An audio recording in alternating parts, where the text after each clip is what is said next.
Mas hoje é domingo, né? E domingo nós estamos aí numa série Coragem. Para isso também precisa ter coragem, né? Para orar, precisa ter coragem. Mas não vou falar disso agora. Coragem para virar o jogo. Diga, coragem para virar o jogo. É muito importante. Tem um personagem na Bíblia que ele nos mostra isso, né? Chama-se Jonas. Já ouviu falar de Jonas? O pessoal fala, sim, já ouvi falar. Bem ou mal, né? Jonas era um profeta do Senhor. Jonas era profeta? Era. E como é que ele foi parar no ventre do peixe grande lá? Se ele era um profeta? Pois é, isso quer dizer o quê? Que todos nós, qualquer um de nós, pode tropeçar, sim ou não? Pode errar, pode ter dificuldades, pode ter problemas. Não quer dizer que porque você é crente, que você, ou cristão, você não vai ter dificuldade. Mas aí é que vem a coragem para virar o jogo. Quando você entender que você está no lugar errado, mas não pode ficar no lugar errado, que você está sofrendo algumas dificuldades ou consequências, mas que aquilo não é normal para você, porque a maior parte das vezes a pessoa acha que porque ele já entrou nesse buraco, ele não tem como sair, já está nessa dificuldade, não tem como voltar. Isso não é verdade, isso não é verdade. Então quando a gente fala coragem para virar o jogo, a gente olha para Jonas e percebe, ele era um profeta, ele conhecia o poder e a misericórdia de Deus, conhecia o poder de Deus, conhecia a misericórdia de Deus. Quando Jonas recebe uma ordem de Deus para ir até Nínive, o que ele faz? Ele começa a julgar, né? Ele recebeu uma ordem, você vai até Nínive, vai chegar lá, vai falar com aquele povo que eles estão em pecado, que eles estão errados, para que eles se arrependam. Eles vão se arrepender, e aí eles não vão morrer, senão eu vou ter que pesar a mão sobre eles. E aí ele pensa bem e fala o quê? O povo de Nínive é um povo lutador, guerreiro, é um povo de Belial, como eles falavam. Ou seja, eu chego lá, falo alguma coisa que não agrada a eles, o que pode acontecer? Vão me matar, vão acabar comigo. Então ele começa a pensar e começa a falar, peraí, será que eu devo obedecer? Será que de repente eu vou lá, falo essas coisas, o pessoal me ataca, mas depois aceita, e aí eles são salvos, mas eu perdi todo o meu tempo e corri risco de vida?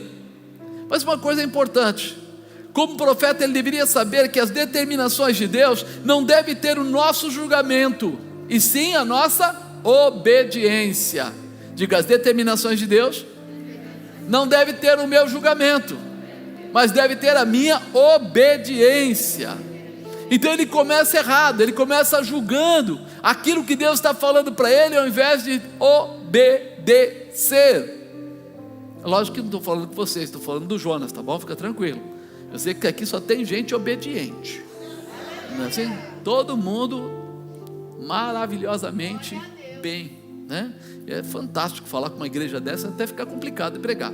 E o pecado da desobediência é uma rebeldia, e a rebeldia é uma quebra de princípios com Deus.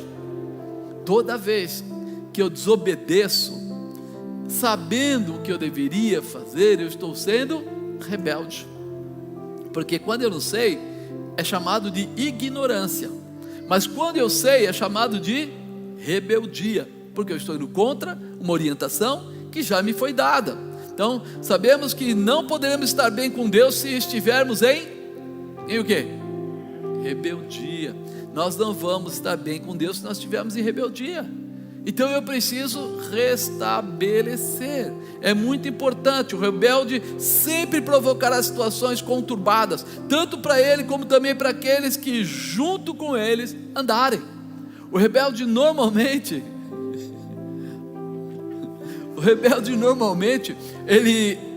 eu adoro criança, realmente eles são simples demais e fazem aquilo que sentem no coração, sem dificuldade. Mas o rebelde normalmente, ele é rebelde, mas ele não gosta de ser rebelde sozinho. Já reparou isso? Já olhou para Cracolândia? Quantas pessoas tem lá? Muitas. Você já viu quando de repente, eu lembro na época que a gente fazia exército lá, o tiro de guerra, e de repente a gente ia para lá e punha a farda.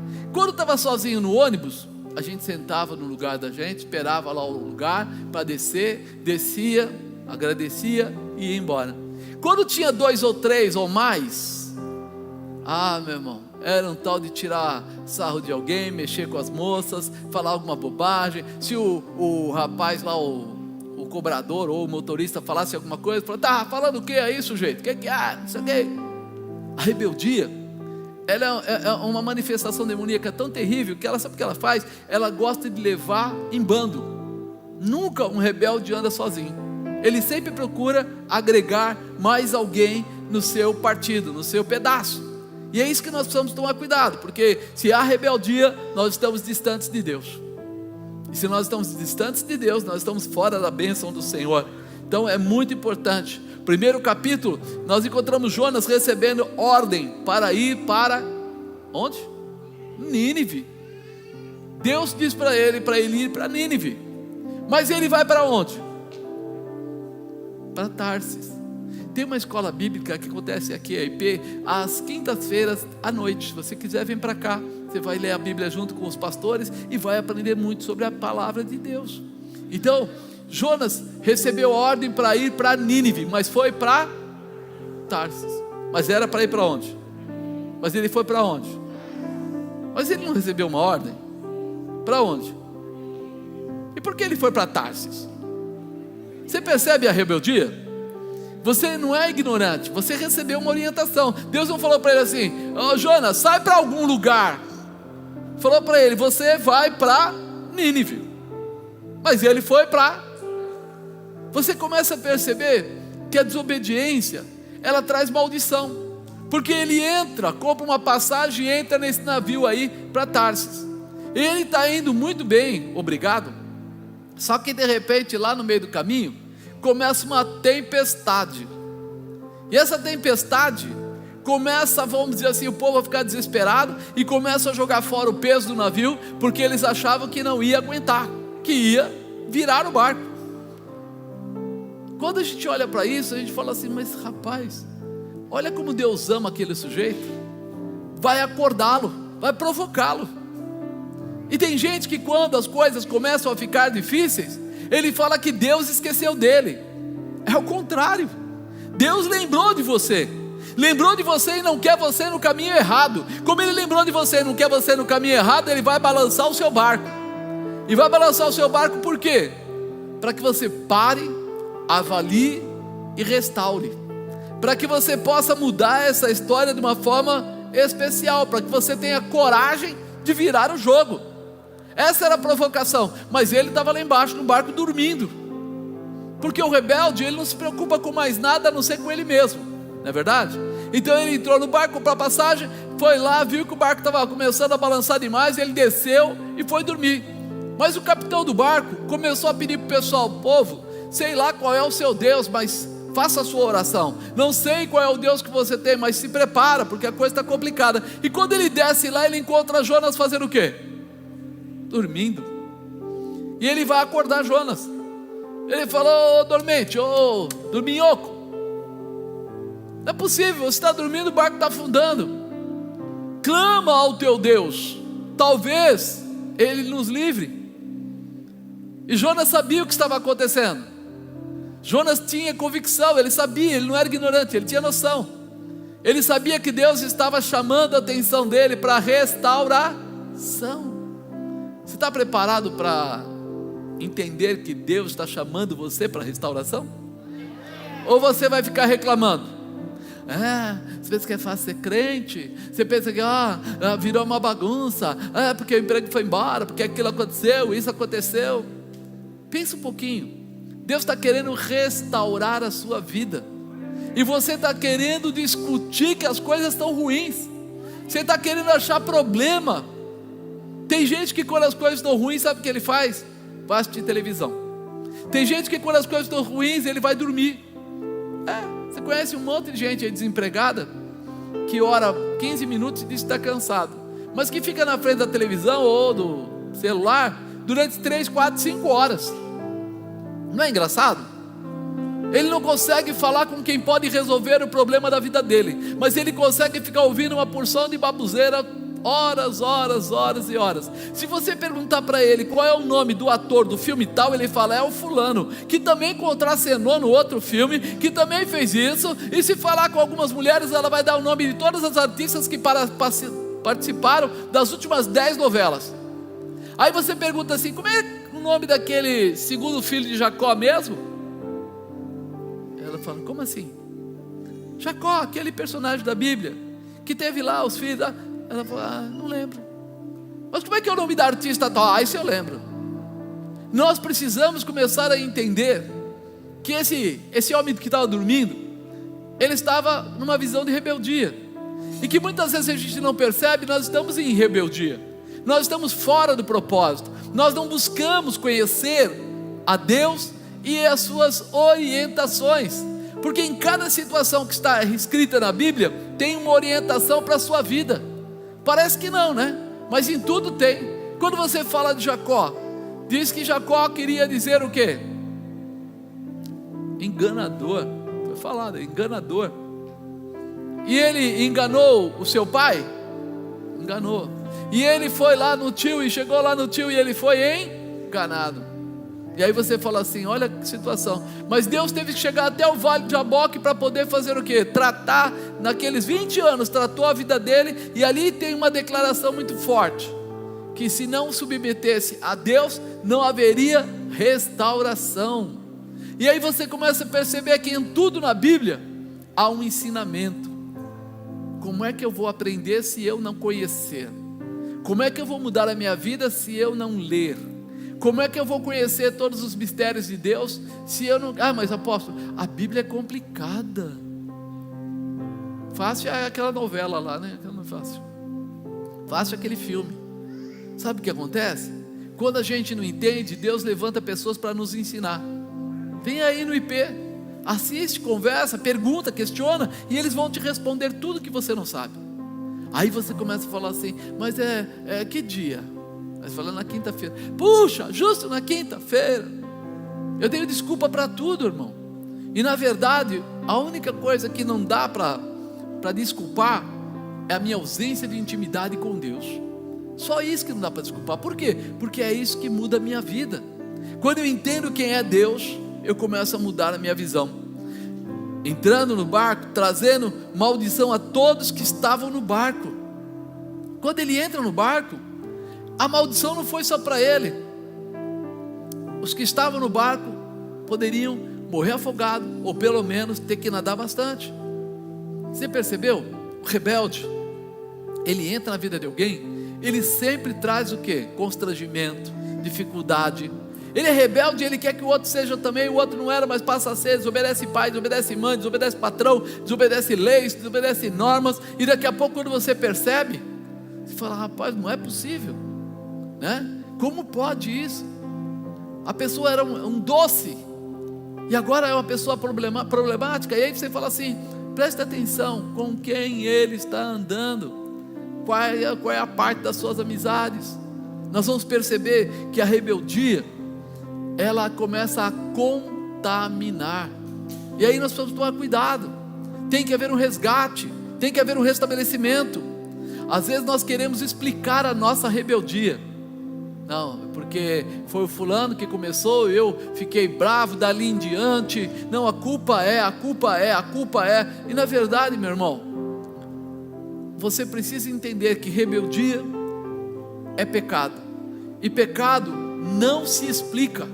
Diga: pecado não se explica. Pecado é pecado, acabou. Pecado é toda desobediência à orientação de Deus. Pronto, fechou. É simples assim. Se está escrito na Bíblia para mim não fazer, né? O pessoal, quando eu era garoto, né, a gente era obrigado a aprender os 10 mandamentos e recitá-los, né? Naquela época, hoje não se usa mais essas coisas. Até o pessoal fala: não, até errado fazer isso com uma criança. Mas a gente aprendia todas as orações, né? Eu não era evangélico, mas você tinha que saber todas as orações católicas, ali no caso, e falar os 10 mandamentos um por um, em ordem, sem trocar, sem vacilar, né? Sem nenhum erro. Então chegava lá o orientador para você, o padre que orientava, e ele te perguntava: vai lá, Pai Nosso, Ave Maria, creio em Deus Pai, salve Rainha, não sei o que, não sei o que lá. E você tinha que falar tudo, e não falava para ver. Volta, senta e decora. Quando você acabar de decorar, você me avisa que eu vou começar tudo de novo. Então Eu lembro que a primeira vez eu fiquei 4 horas fazendo isso. E meu pai falou, tá certo. E aí você começa a falar assim, mas é muito difícil, isso é impossível. Então volta na Bíblia e conheça os judeus, que quando ele chega lá nos 13 anos dele, que eles vão fazer ali a primeira introdução, eles são obrigados a recitar os 5 primeiros livros, o Pentateuco, né? Os 5 primeiros livros da Bíblia, eles têm que recitar sem ler, tem que falar tudo sem ler. E aí, é mais difícil que aquelas coisas que lá no catolicismo eles faziam? É muito mais difícil, mas eles fazem, passam pela atribuição. Com 13 anos eles recebem a Torá para carregar nos braços, eles carregam com honra, porque aquilo é uma declaração de que ele está pronto para servir a Deus. E nós precisamos começar a entender que quanto mais nós damos moleza, pior nós vamos ficando. Quanto menos nós buscarmos, menos nós conheceremos. Quando a gente olha aqui para o caso de Jonas, a gente percebe que ele simplesmente muda o rumo, entra na rebeldia, assume o pecado, e só existia uma maneira de resolver o pecado. Não existem 2 maneiras, só existe uma maneira, é o arrependimento. Se não há arrependimento, não há remissão de pecados. Então o arrependimento, o reconhecimento, quando eu me arrependo é porque eu reconheci que saí fora do propósito, e voltar à situação anterior. Eu não vou fazer mais aquilo que não agrada a Deus. Então eu preciso do arrependimento através do reconhecimento para voltar à situação original. Começa ali. E aí nós começamos a perceber que Jonas, até aquele momento, ele ainda não tinha se arrependido, muito menos reconhecido e não voltado à situação anterior. Por quê? Porque ele estava no barco indo para o lado contrário, porque ele estava no barco dormindo e o navio indo a pique e ele lá. E é aí que começa a mudança. É aí que nós precisamos, ter coragem para virar o jogo.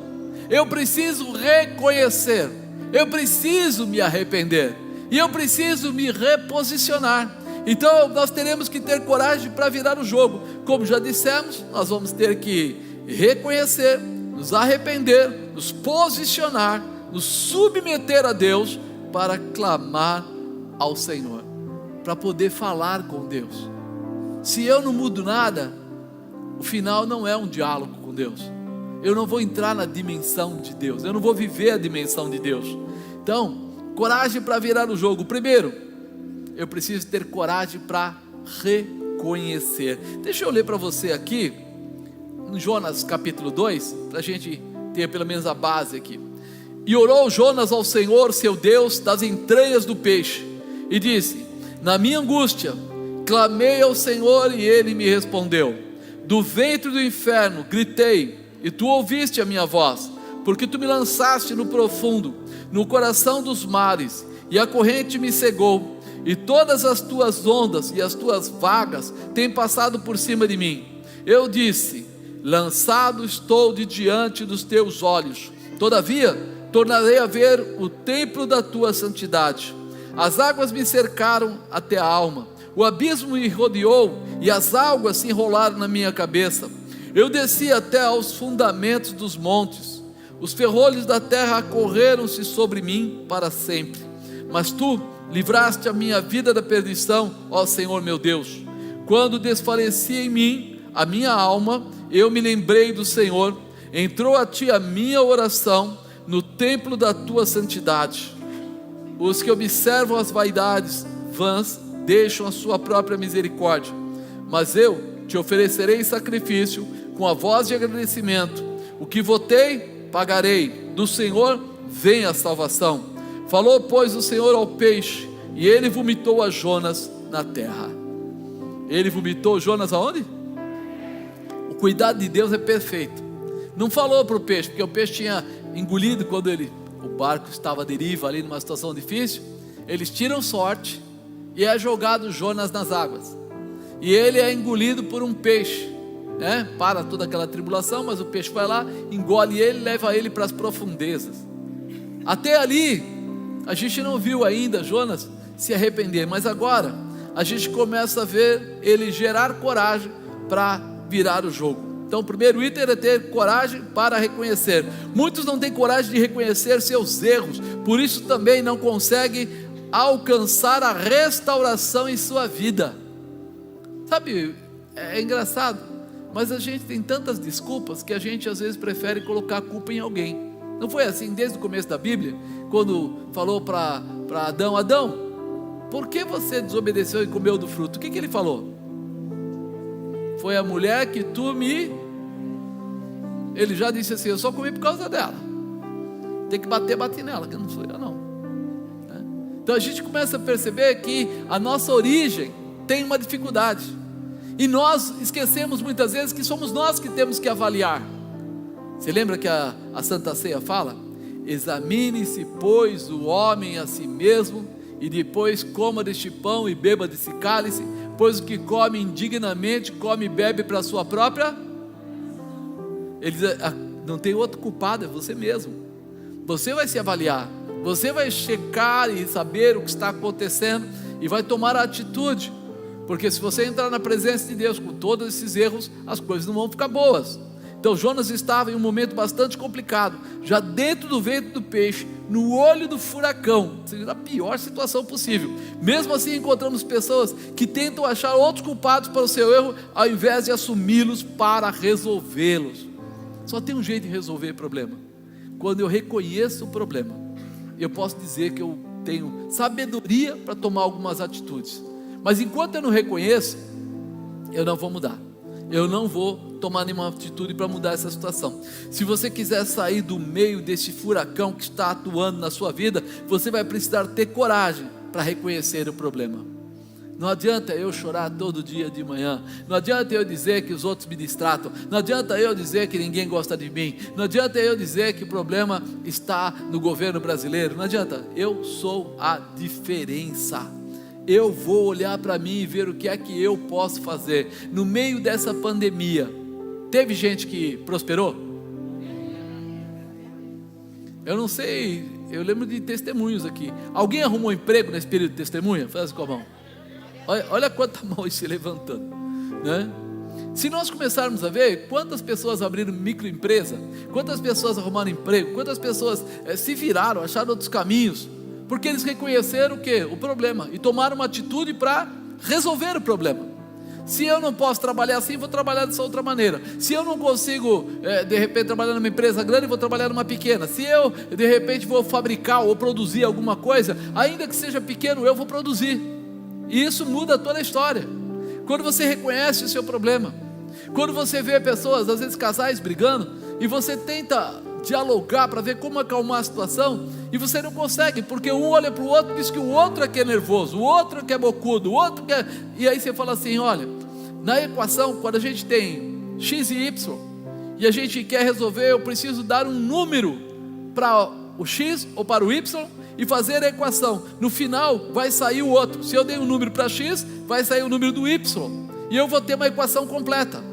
Se um dos dois querer resolver esse problema, ele vai acalmar o coração, e vai parar de brigar, e vai começar a avaliar. O que vai acontecer? Vai provocar uma mudança no outro. Mesmo que não seja a curto prazo, seja a médio ou longo prazo, o outro vai chegar a uma posição que ele vai ter que mudar. Ah, mas ele não me ama. Às vezes nem você se ama, porque se você se amasse, você se respeitaria, e você se posicionaria no meio da situação.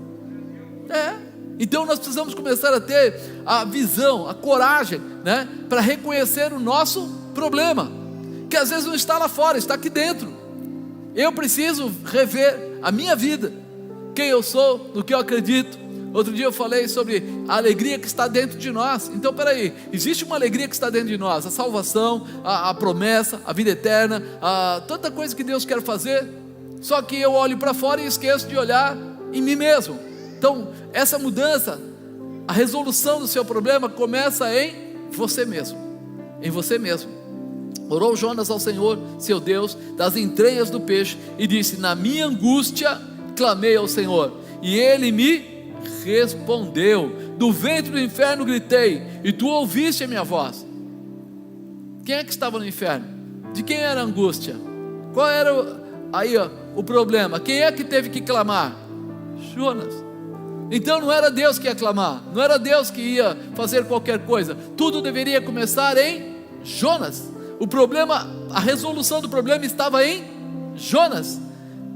Pensa um pouco, não tem coisas que você deveria mudar para reconhecer e para resolver? Porque está em você a resposta. E você muitas vezes não está prestando atenção, porque tu me lançaste no profundo do coração dos mares, e a corrente me cercou todas as tuas ondas, as tuas vagas têm passado por cima de mim. Está no meio da tribulação, mas a mudança disso é tua. Mas Deus permitiu? Permitiu. Mas por quê? Porque Ele te ama. O amor de Deus, ele é incondicional, e o pior, ou o melhor, Ele fica esperando você se levantar para que Ele possa te ajudar. E muitas vezes eu não me levanto, e Ele diz: eu não posso ajudar. Eu quero ajudar, mas eu não posso ajudar. Ele não se levanta, Ele não clama, Ele não busca, Ele não se posiciona, Ele não reconhece qual é a sua dificuldade. Como eu vou ajudar Ele? Então hoje, você precisa reconhecer, porque a mudança da tua vida está nas tuas mãos. Coragem para virar o jogo. 2, ter coragem para me arrepender. Arrepender, meu irmão, não é vergonha. Arrepender é reconhecimento, é posicionamento do arrependimento. Eu olho aqui e reconheço, está fora do ensinamento de Deus, por isso eu estou sofrendo. Então eu não queria sofrer, eu me arrependo do que eu estou fazendo. Perdão, Senhor, porque eu andei no caminho errado. Eu estou andando num caminho que não é o seu. Mas eu me chamo de cristão, ou eu me chamo de filho de Deus. Sim, mas como é que eu sou filho de Deus e ando em outro caminho? Vamos pensar assim: você mora na sua casa com a sua mãe, com o seu pai, ou com o seu marido, com a sua esposa, mas dorme na casa do vizinho. Tem algo errado? Sim ou não? Por quê? Porque você tem o seu lugar, porque você está posto para aquele lugar, porque lá é o lugar do teu reconhecimento, mas você está em um lugar errado. Então qual é a primeira coisa para mudar a minha vida? Voltar para o lugar certo. Qual é a primeira coisa aqui? Reconhecer Deus, mudar a história, né? Antes de mais nada, você vai precisar reconhecer o problema, como nós falamos agora. Eu disse: lançado estou diante dos teus olhos, todavia tornarei a ver o templo da tua santidade. Quando Jonas diz: lançado estou dos teus olhos, ele está dizendo o quê? Eu errei, eu desobedeci, eu fui rebelde, eu saí fora dos princípios. Quando ele fala lançado estou diante dos teus olhos, ele está dizendo assim, vamos clarear a história. Quando alguém diz para você assim: Deus me esqueceu, Deus me abandonou, você acredita nisso? Não, porque Deus não abandona ninguém. Então nós abandonamos a Deus, nós nos distanciamos de Deus, nós desobedecemos a Deus. E é isso que ele está dizendo nessa palavra: lançado estou diante dos teus olhos. Por quê? Porque ele diz: eu errei, eu desobedeci, eu fui rebelde, eu saí fora dos teus princípios. Quando a palavra diz assim, que o pecado traz separação entre o homem e Deus. Então peraí, se eu não estou diante dos olhos de Deus, é porque algo está separando.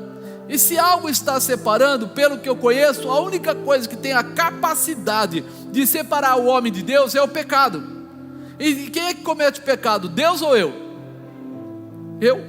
Então quem cometeu o pecado fui eu. Então se eu estou separado de Deus, é porque eu errei, eu desobedeci, eu fui rebelde, eu saí fora dos seus princípios. Mas ele faz uma colocação muito interessante. Olha que ele continua aqui e ele diz a outra parte: todavia, quer dizer, preste atenção, todavia, tornarei a ver o templo da tua santidade. Por estar arrependido, por reconhecer, por se arrepender, agora ele fala: eu vou voltar a ver a tua santidade, né? Jonas acredita que poderá voltar a estar na presença de Deus.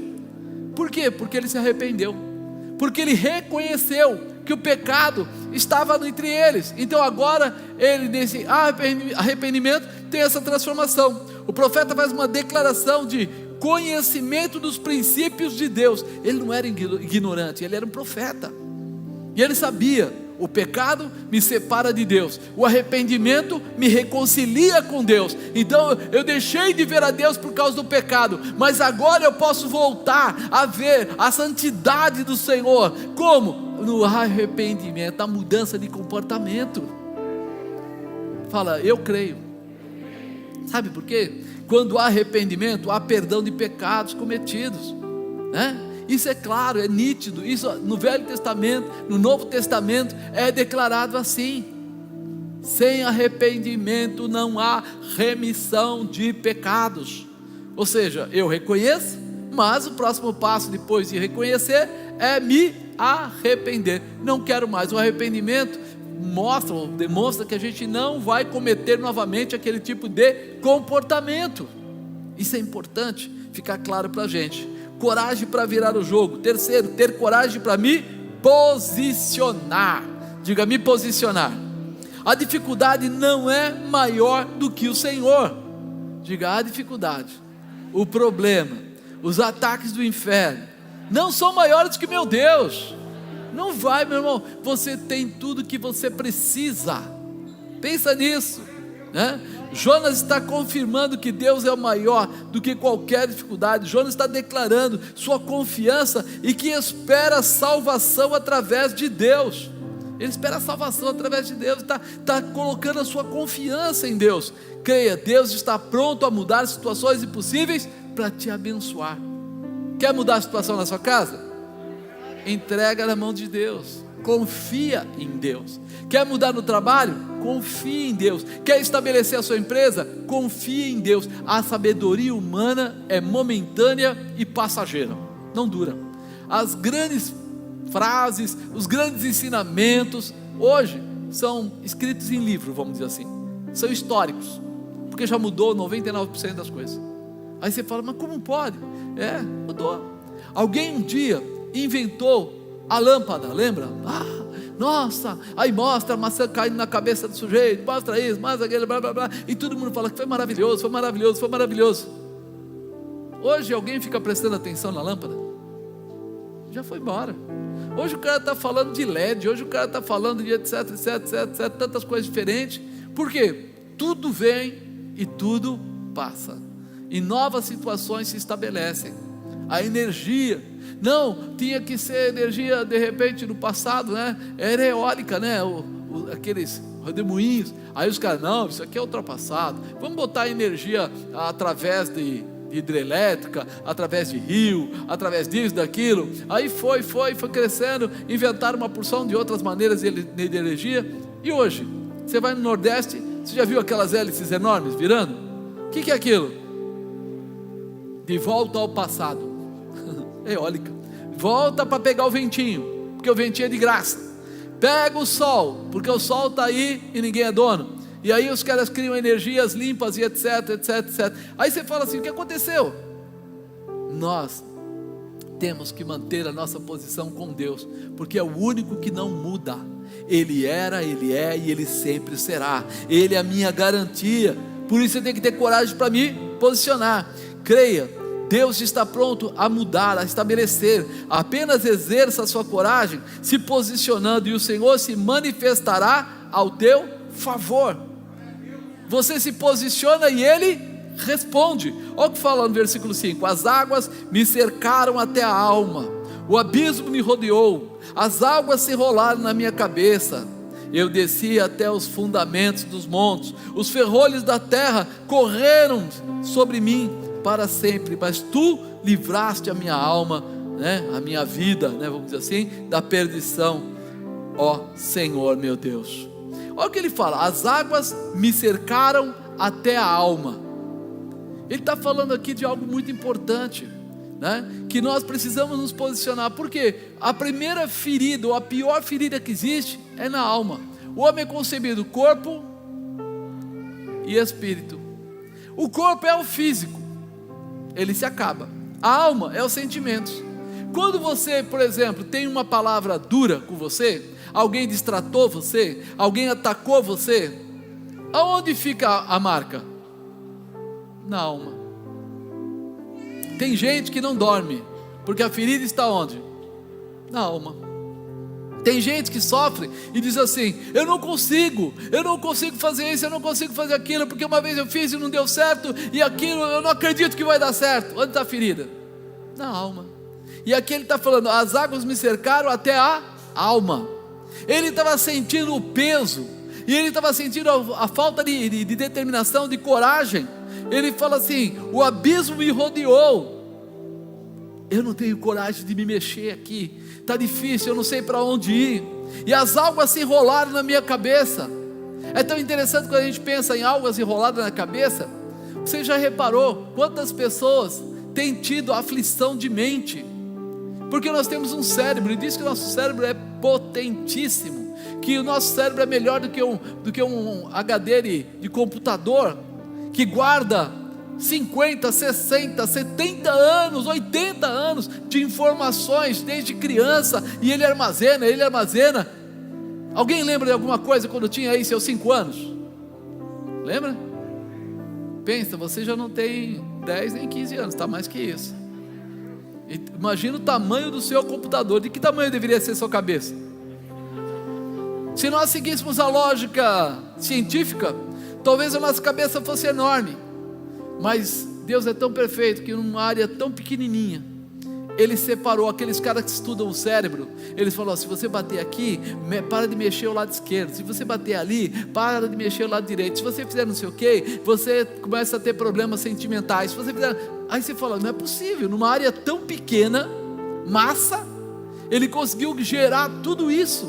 Pois é, Ele te dá essa capacidade, para você entender que quando as algas, rodeiam aí a sua cabeça, quando você fica enrolado, você deixa de pensar em Deus como você deveria deixar, pensar, como você deveria pensar. Quem é o autor e consumador da tua fé? E como pode um cristão sair fora da presença de Deus? Porque está com algas enroladas na cabeça, porque a mente dele já não consegue raciocinar. Qual é a função do capacete da salvação?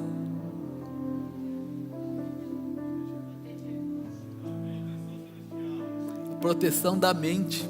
É uma proteção espiritual na mente. Quando ele fala lá em Efésios 6, que ele está falando de toda a armadura de Deus, que ele fala de Deus, ele está falando que o capacete protege a mente. Quem tem algas enroladas na mente, ele estava dizendo assim: e eu estou confuso, eu estou aqui já, como diz, essa situação já está me fazendo ficar realmente dependente, ou seja, medroso, assustado, perdido. É hora de se posicionar, Ele fala mais: desci aos fundamentos dos montes, os ferrolhos da terra correram sobre mim para sempre. Ele acha assim: não tem saída. Você está dizendo que não tem saída para a sua situação? Você está achando que você chegou, como dizem aí, ao fundo do poço? Você está achando que não tem para onde ir? Olha o que ele fala: mas tu livraste a minha vida da perdição, ó Senhor meu Deus. Ele fala tudo isso. Ele fala das águas que tocaram a sua alma. Ele fala da dificuldade no seu entendimento. Ele fala da situação que ele já não consegue mais trazer de volta, ou seja, os ferrolhos se fecharam sobre ele. Mas ele também fala uma coisa importante: posicionamento. Mas tu livraste a minha vida da perdição, ó Senhor meu Deus. O Senhor está te livrando hoje, meu irmão. O Senhor está entrando no impossível. Ele está entrando aonde tem ferida na alma. Ele está entrando aonde sua mente está bloqueada. Ele está entrando aonde disseram para você que não tinha saída, para dizer para você: ei, se posiciona, porque tem saída para o seu negócio, para a sua vida, para a sua casa, para o seu casamento, para tudo que você precisa. Tem saída. O Senhor te livrará. Toda a sua vida vai ser livrada da perdição. Nós precisamos entender as palavras de Deus para viver as palavras de Deus. Coragem. Você precisa ter coragem para virar o jogo. Cutuca alguém aí do seu lado e diga: tenha coragem para virar o jogo. Se posicione. Muda isso. Quarto, ter coragem para me submeter a Deus. coragem para me submeter a Deus. Amado, a gente se submete a todo mundo. O rapaz ou a moça, quando começa a namorar, se o outro falou assim: nossa, eu não gosto muito do seu sapato, aquele sapato vai pro lixo na hora. Sim ou não? Aí ela põe um perfumaço e ela chega lá e ela fala assim: o que você achou desse perfume? Ele falou assim: é um pouquinho forte. Aquele perfume já vai ser dado para a vizinha ou para alguma inimiga, né? Se ele não gostou, ela vai pôr o perfume, não vai gostar dela também. Então tá bom. Você entende como é que funciona? Eu preciso me submeter a Deus, porque eu me submeto ao amigo, ao namoradinho, ao patrão, ao político. Eu me submeto a tantas coisas. E quando chega na hora de falar, se submeta a Deus, você fala: ah, não, é difícil. Ser crente não é fácil, não. Ser crente não é fácil. Pensa bem, Ele só quer o seu bem. Ele só quer fazer coisas que possam transformar. Reconhecer de onde vem o socorro. Você reconhece que o seu socorro vem de Deus? Então por que não me submeter a quem pode me socorrer? Por que não me entregar a quem quer me amar sempre, cuidar de mim sempre? Submeter-se a Deus não quer dizer julgo, irmão. Quer dizer alegria, né? Quando eu pelo menos aprendi, até com a bispa faz isso toda hora, eu acabei até aprendendo com ela. Todo lugar que a gente viaja, que a gente sobe, que a gente desce, subir no avião: obrigado, Senhor, por nós estarmos aqui. Desceu do avião: obrigado, Senhor, porque a viagem foi maravilhosa. Obrigado, Senhor, porque nós encontramos o caminho. Obrigado, Senhor, porque eu aluguei esse carro está inteiro. Glória a Deus, está indo bem. Senhor, obrigado por esse hotel que nós chegamos. Obrigado, Senhor, por essas pessoas que me atendem. Obrigado. Nossa, apóstolo, qual o problema, irmão? Em tudo dai glória ao Senhor. Ele é o Senhor da minha vida. Eu não tenho dúvida, ela não tem dúvida. A gente vive isso, ensinou os filhos, ensina os netos. Eu, quando era pequeno, a gente nem era evangélico, mas meu pai sempre foi um cristão porreta, aquele cristão profundo. E aí a gente chegava às vezes perto dele e falava assim: pai, eu adoro isso. Sabe o que ele falava? Adorar somente a Deus. E a gente ficava assim, né? Até eu lembro uma vez que eu falei isso para a bispa, né? Aí ela falou: adora. Eu falei: adorar somente a Deus. Eu falei: o Espírito do seu pai baixou aqui? Eu falei: não é o Espírito dele, é o Espírito Santo de Deus. Porque nós reconhecemos quem é o nosso Deus. Ele é o socorro bem presente na hora da angústia. Ele é o Senhor. Ele tem o melhor para a tua casa, o melhor para a tua família, o melhor para a tua saúde, o melhor para os teus projetos. Ele é a saída permanente. Então peraí, a quem eu vou me submeter, né? Se você reconhece o poderio de Deus, então você não terá dificuldade de se submeter a Deus.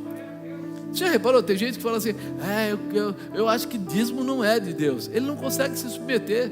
Ele acha assim: por que eu tenho que dar o dinheiro? Irmão, faz o seguinte: em vez de dar o dinheiro, ora 10 horas por dia e fica com o dinheiro para você. O que você acha? 10 horas de oração por dia, não para mim não, para você mesmo, para Deus. Apóstolo, é impossível. Você vê, tudo é difícil. Se eu tiver que dar 10% do meu dinheiro lá como dízimo, é difícil. Se eu tiver que ficar orando, é difícil. Irmão, abra mão daquela festa e fique de joelhos lá o tempo da festa em casa. O quê? Vou perder aquela festa? Deus eu tenho todo dia, aquela festa eu só tenho. E se fosse o último dia da sua vida, você queria Deus ou a festa? A gente precisa entender a quem nós devemos nos submeter. Por quê? Porque você pode amar demais a sua esposa, seu marido, seu filho, sua filha, mas quando eles passarem mal ou tiverem uma dificuldade, a quem você vai buscar socorro? Em quem? Então é melhor que Deus esteja bem presente na sua vida, que Ele possa estar junto com você, porque o meu Deus, segundo as suas riquezas, suprirá todas as vossas necessidades em glória. Mas eu sou submisso a Ele ou não? É aí que muita gente vem cobrar. Porque veja bem, Deus falou mas não cumpriu, Deus isso mas não aquilo. Fala assim: irmão, você está sendo fiel a Deus? Você está com o seu coração voltado para obedecer a Deus? Você é submisso a Deus? Porque eu quero que Deus seja submisso a mim. Está inverso, Ele é Deus, não eu. Então a submissão é minha para com Ele. Você viu o que o pastor Ricardo falou. Hoje as pessoas falam assim: o culto não foi bom, o culto foi isso. É você que veio cultuar a Deus. Se o culto foi ruim, é porque você não cultuou direito. É porque você não entendeu quem você é, nem quem é o seu Deus. Porque senão, quando você entrasse pela porta, a única coisa que você ia ficar falando é: obrigado, Senhor, eu estou aqui, eu quero ver a tua glória, eu quero ver a tua manifestação. Obrigado, Senhor, por esse louvor, porque eu pude te glorificar. Obrigado, Senhor, por essa palavra de oferta. Obrigado, Senhor, por essa palavra que foi ministrada. Obrigado, Senhor, por esse visual fantástico, por estar chovendo lá fora e eu estou quentinho aqui dentro com ar-condicionado. Oh, baracei canarradai. Obrigado, Senhor, tu és maravilhoso. Eu quero te adorar, Senhor, eu quero te adorar. Quero te adorar todo o tempo.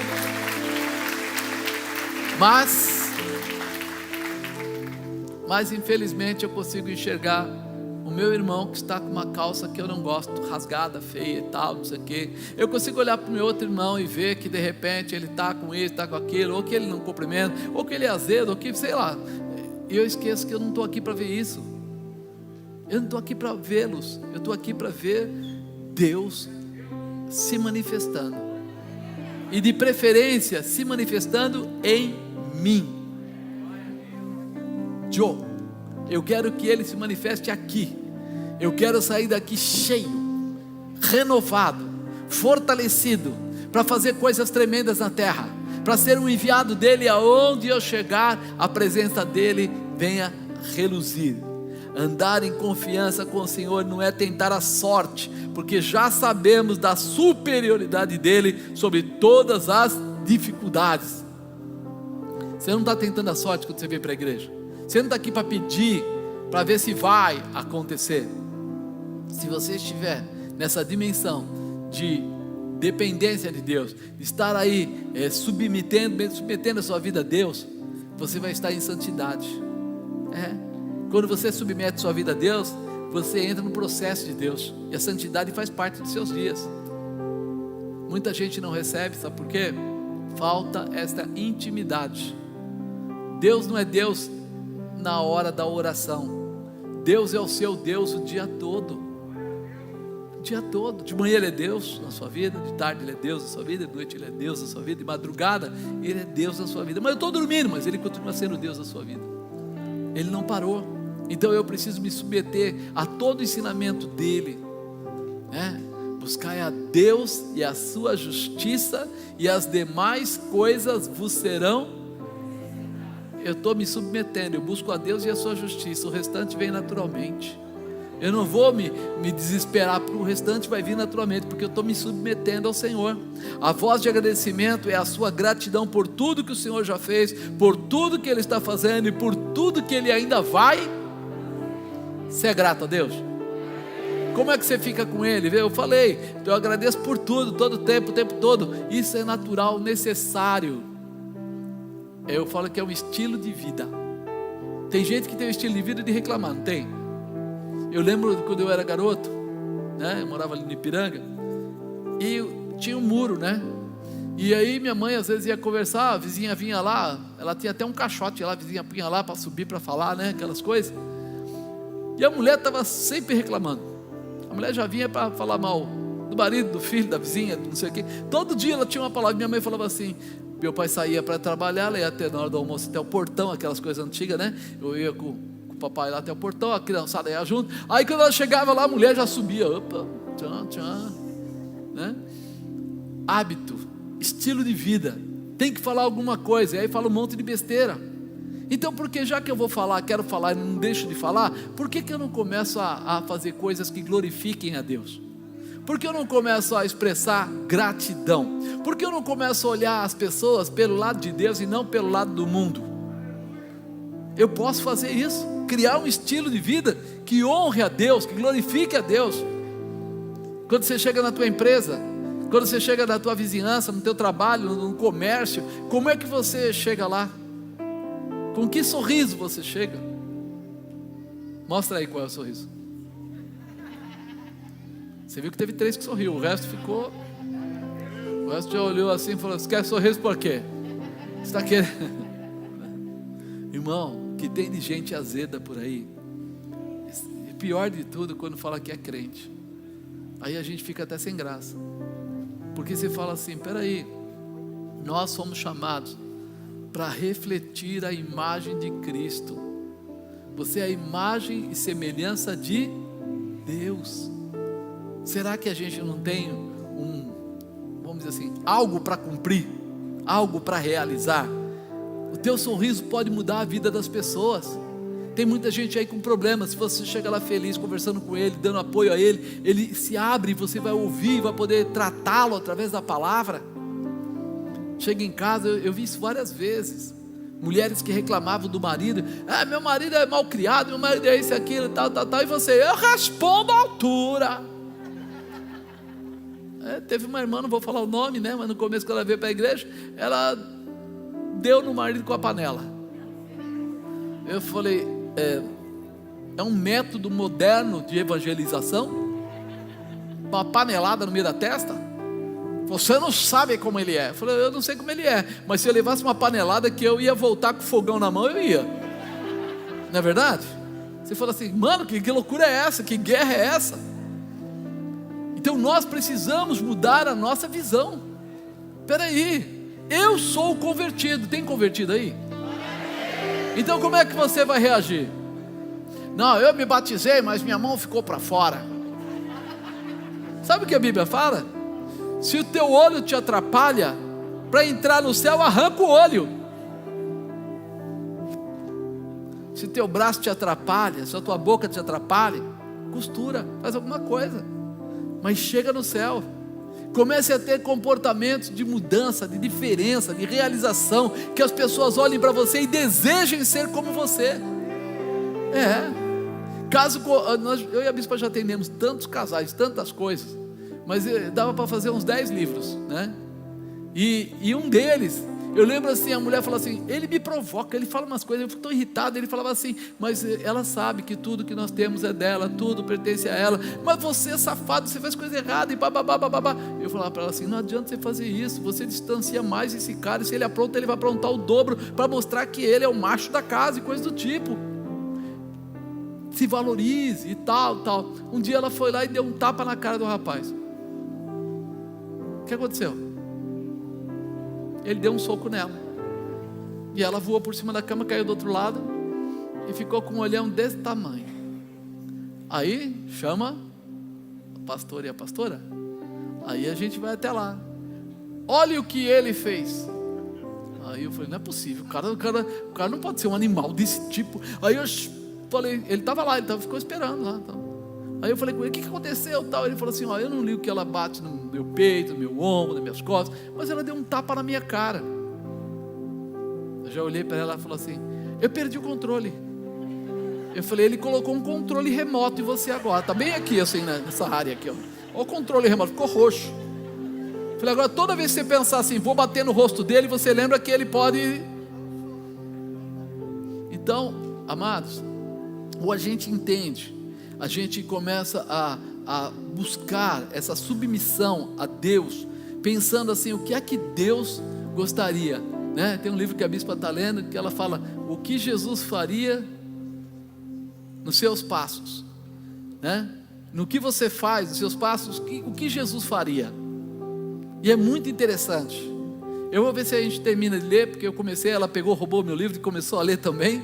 Se eu terminar, eu vou ministrar sobre isso, para que você comece a ver quantas vezes você pisou no seu próprio pé, quantas vezes você perdeu a referência, quantas vezes quem jogou, né, a farofa no ventilador foi você mesmo. É muito importante que a gente entenda que o amor de Deus não nos submete a julgo, mas nos submete à realização, a coisas boas. Ele fala: quando desfalecia em mim a minha alma, eu me lembrei do Senhor. Entrou a ti a minha oração no templo da tua santidade. Ele fala assim: eu me lembrei. Quando alguém fala assim, eu me lembrei, quer dizer que ele tinha esquecido. Quantas vezes você esqueceu?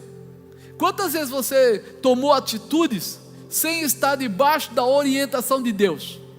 Quantas vezes você escolheu coisas ou pessoas sem perguntar para Deus? Quantas vezes você partiu para negócios sem apresentar para Deus e perguntar para o Senhor: Senhor, é isso que o Senhor quer que eu faça? Porque depois que eu faço, existem duas coisas, né? A vontade permissiva de Deus e a vontade de Deus. As duas você pode usar. Mas quando você entrar na vontade permissiva, quer dizer o quê? Você vai arrastar um bonde, um problema. Porque tudo que acontecer lá é responsabilidade de quem criou, você. Mas quando você entrar na vontade de Deus, Ele é responsável. Por isso vale a pena a gente se submeter. Lembrei-me do Senhor, entrou a ti a minha oração no templo da tua santidade. Minha oração só é ouvida pelo Senhor quando eu entro pelo caminho certo. O caminho da santidade é a maior declaração para Deus de que eu amo, que eu gosto dEle, que Ele é especial na minha vida, porque eu faço o que Ele gosta que eu faço. Eu me santifico, eu me libero do mundo para viver a glória dEle, né? Os que observam as vaidades vãs deixam a sua própria misericórdia. Aquele que vive pela sua vaidade, ele está vivendo pelo orgulho, e quem vive pelo orgulho perde a misericórdia de Deus, porque está vivendo pelo orgulho e não pela misericórdia, ou seja, pelo amor. É algo grande. Mas eu te oferecerei sacrifício com a voz de agradecimento, gratidão. Eu te oferecerei sacrifício com a voz de gratidão. O que votei, pagarei. Do Senhor vem a salvação. Só se submete ao Senhor aquele que acredita em Deus de verdade. Imagina, você ama Deus sobre todas as coisas? Ama mesmo? E se de repente tivesse lá uma tremenda festa, mas você tinha que vir para o culto, o que você faria? Glória a Deus. Lógico, ia para a festa. Irmãos, a gente já conhece a maior parte dessas histórias. Muita gente fala assim: fica tranquilo, não abandonarei jamais. Toda vez que alguém bate no meu ombro e diz assim: apóstolo, pode contar comigo até a morte, eu falei: isso aí vai sair logo da igreja. Por quê? Porque é ser humano, e todos nós temos momentos de dificuldade, de falha, de, sabe, angústia. Quantos cultos tem na igreja? Quarta e domingo, é um monte de culto. Quantos cultos tinha nas igrejas anteriormente, ou alguns anos atrás? Todos os dias. A gente ia no culto de segunda, de terça, de quarta, de quinta, de sexta, sábado de manhã às vezes tinha consagração, ou à noite tinha a Santa Ceia, e domingo ou de manhã ou de noite tinha um culto. E o que fazia isso? Preparava guerreiros.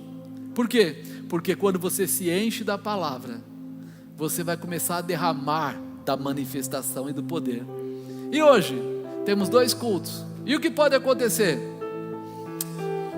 Justamente na quarta-feira eu não posso ir. Olha, eu queria ir no culto. Nossa, como eu queria tanto, mas eu não posso ir. Tem um compromisso. Aí ele vai no domingo. Aí no domingo cai aquela chuva legal, aquela que inunda Piraporinha, faz isso, faz aquilo. Aí a pessoa fala assim: Deus sabe que eu queria vir. E aí aquela semana não teve culto. Aí você fala assim: será que a gente pode ficar uma semana sem comer? Você já experimentou ficar uma semana sem almoçar e jantar, sem tomar café da manhã? Alguém experimentou?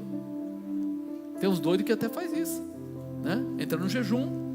Se você for aí a alguns lugares aí, tem um pessoal que fica no jejum a semana inteira. Mas o povo que eu conheço não é assim.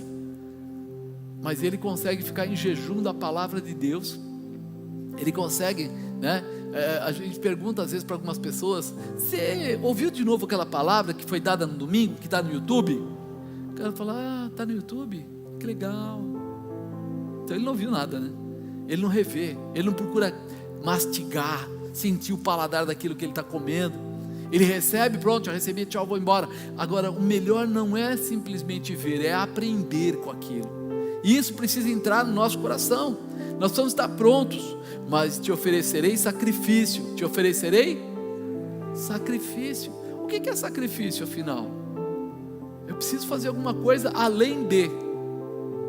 Sacrifício é quando, olha, eu normalmente tomo café da manhã, almoço e janto. Vou fazer um sacrifício de diminuir uma das refeições e vou tirar. É sacrifício. Olha, eu vou fazer um sacrifício. Eu estou aqui, eu oro meia hora. Eu vou fazer sacrifício, vou orar 1h30.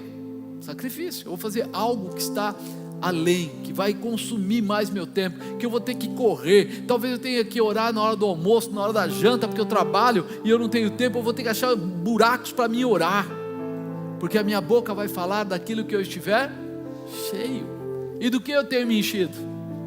Do que você tem se enchido? O que é que tem entrado na sua vida? Ele fala: do Senhor vem a salvação. Eu preciso dessa salvação. Quinto e último, coragem para virar o jogo. Ter coragem para clamar ao Senhor. Existe diferença entre orar e clamar? Existe. Quando a pessoa ora, ela ora tal, mas quando ela clama, é aquela voz alta, é aquela determinação, é quase um desespero, é um posicionamento, é mais vontade, mais garra, mais tempo, mais determinação. Estar pronto para viver a providência de Deus. Você está pronto para viver a providência de Deus? Quando eu estou pronto, é aquele cara que ele não dá glória a Deus porque o pastor mandou, ele dá glória a Deus porque ele acredita nessa manifestação, ele glorifica a Deus, ele quer viver tudo isso de uma forma especial. Ele começa a mirar o vizinho, a vizinha, ele começa a mirar o amigo, e ele fala: eu preciso falar do amor de Cristo para essa pessoa, eu preciso falar. Eu acho interessante a bispa, ela criou um grupo dela lá de amigos, que ela manda o culto para eles, todo domingo, toda quarta, eu vejo ela lá, mais ou menos 5 horas da tarde, e ela está mandando, o que você está fazendo? Estou mandando para os meus amigos. Muitos deles vieram uma vez à igreja, mas todos os domingos e todas as quartas ela manda o culto para eles. O que quer dizer isso? Que ela se preocupa com eles, que ela ama eles de verdade, que ela está querendo agora clamar a Deus pela vida deles, colocá-los na intimidade com o Senhor, na santidade com Deus, na realização. Você não pode fazer de outra maneira. Se você amar a Deus sobre todas as coisas, o segundo vai ser o que? Amar ao próximo. E esse próximo está ficando ali no seu vizinho, você não fala. Seu colega de trabalho, você não fala. Ele chora amiga porque não está bem, você não fala. Talvez o seu marido, talvez sua esposa. Apóstolo, mas eles não querem vir na igreja. Tudo bem, quando ele deitar à noite para dormir, você vai lá e faz uma oração. Faz uma oração daquelas que ele fica até com inveja. Abençoa ele, abençoa a saúde, abençoa o trabalho, abençoa projeto, abençoa o futuro, abençoa e abençoa. E no dia seguinte você briga com ele e diz para ele: seu cachorrão safado. É assim? Não.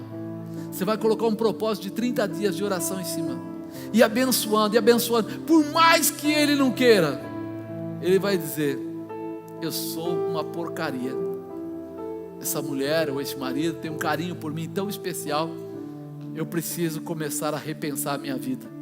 Porque é isso que acontece, quando alguém nos abençoa uma vez, foi talvez engano, 5 vezes, talvez essa pessoa está devendo alguma coisa, 1 mês, 2 meses, ei, essa pessoa gosta muito de mim, porque eu nem mereço esse amor, e ela está me dando tudo isso. Então comece a se posicionar. Falou pois o Senhor ao peixe, ele vomitou a Jonas na terra. O impossível vai acontecer na sua vida, e o impossível vai acontecer na minha vida. Sabe por quê? Olha o que ele fala: falou o Senhor ao peixe. Deus não fala, Deus manda. A palavra de Deus, quando ele determina, acontece. Ele não é homem para que minta, nem filho do homem para que se arrependa. Se ele falou, ele é fiel para cumprir. E isso a gente precisa ter no coração. Falou o Senhor ao peixe, quer dizer, Deus deu uma determinação ao peixe, pode liberar. Sabe aquela situação que você arruma um emprego sem saber como, que você compra sem ter dinheiro, que você vai e é respeitado e fala: não sei nem porquê. Você não sabe, mas Deus já deu uma ordem ao teu respeito. A Bíblia diz que os anjos já receberam ordens ao nosso respeito. E você fala assim: uma ordem de Deus para um anjo pode não ser cumprida? Não. Anjo não tem coragem de fazer isso. Os que tiveram no começo já foram rapados do céu, tirados do céu, né? Os demônios aí hoje são o que? Os anjos que foram caídos, que não obedeceram. Os que estão lá, não tem dúvida, se o Senhor falou, é para fazer. E se Deus está dizendo que vai te abençoar, Ele vai te abençoar, vai mudar a tua história. Quando Deus fala, quem tem juízo obedece. Se Deus fala, meu irmão, vai acontecer. Quem aqui já recebeu alguma palavra profética? E você acredita que foi Deus? Então vai cumprir, pronto. Não tem mais ou menos, não tem talvez. O poder de Deus está estabelecido em nós. Quantas guerras foram vencidas pelos hebreus sem nem lutarem? Eles nem lutavam e venciam. Você lembra, de repente, Moisés, ele ia falando com Deus, e de repente está de frente com o mar, e ele vai falar com Deus: Senhor, e agora o problema, está vindo aí aquele bando miserável lá atrás, e aqui na frente tem o mar. Deus falou para ele: corre pelo outro lado. Foi isso? Você faz o seguinte, você usa a vara que você tem na mão, e diga para esse povo aí marchar. O povo começa a marchar, o mar se abre e eles atravessam. Mas o mesmo mar que salvou todo o povo hebreu é o mesmo mar que matou todo o povo egípcio, todo inimigo. E aí você começa a perceber que a palavra de Deus, quando vem sobre a nossa vida, vem para transformar, vem para realizar. A palavra era: abra o mar. Mas ele não precisou nem dizer depois assim, mata os egípcios. Ele não precisou falar isso. Ele só falou: fecha. Fechou, acabou, já era. Nós estamos precisando abrir o nosso coração para viver essa posição, aprendendo a clamar ao Senhor.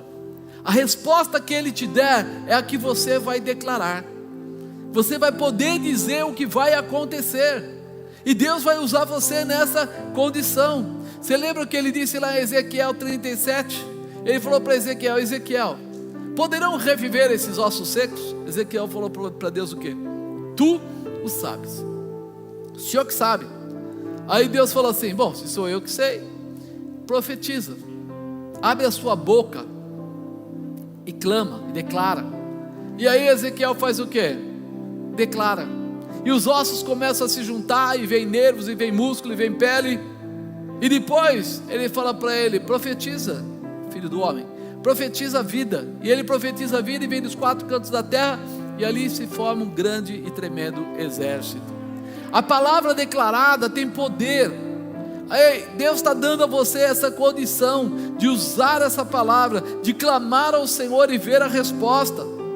Se eu falar de Moisés ainda das pragas, o Senhor falou: Moisés, vai lá e fala com o faraó.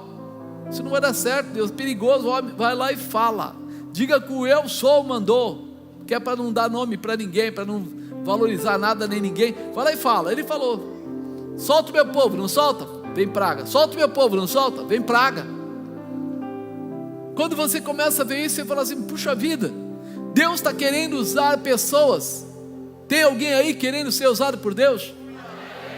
Clama a mim e responder-te-ei coisas grandes que ainda não sabes. Jeremias disse isso.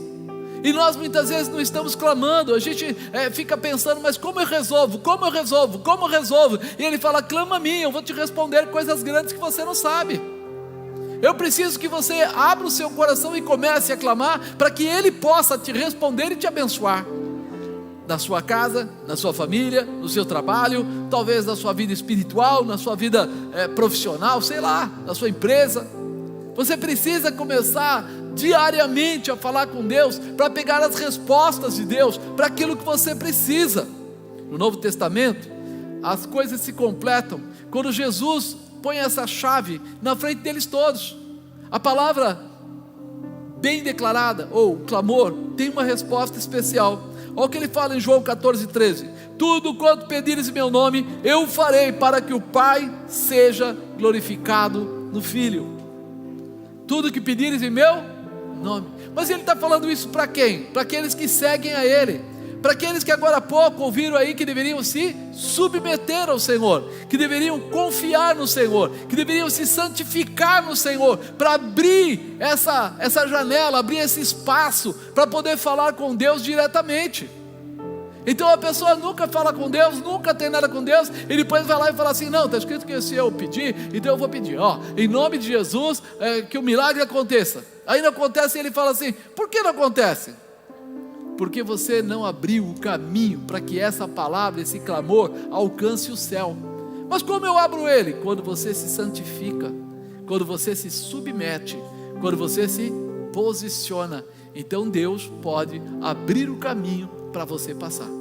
A palavra vai ter esse eco. Em João 16:23 fala: e naquele dia nada me perguntareis, na verdade vos digo, que tudo quanto pedires a meu Pai em meu nome, Ele vô-lo-á de dar. Até agora nada pediste em meu nome, pedi e recebereis, para que a vossa alegria se cumpra. Para que a vossa alegria se cumpra. Ei, tem um conjunto, segue esse conjunto, se submete, se santifica e pede, entra na dimensão, usa o nome do Senhor Jesus Cristo, porque essa vitória é sua. Então, coragem para virar o jogo. Primeiro, você precisa reconhecer. Segundo, se arrepender. Terceiro, se posicionar. Quarto, se submeter a Deus. E quinto, clamar ao Senhor.